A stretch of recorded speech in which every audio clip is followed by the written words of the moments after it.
நான் சிவன் பேசுகின்றேன்.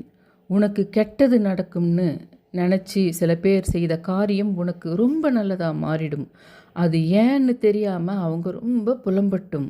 நீ பண்ண நல்லதும் அவங்களுக்கு தெரியல, நான் உன் கூட இருக்கிறதும் அவங்களுக்கு தெரியாமல் போயிடுச்சு. நீ கவலைப்படாத, நான் இருக்கிறேன் உனக்கு.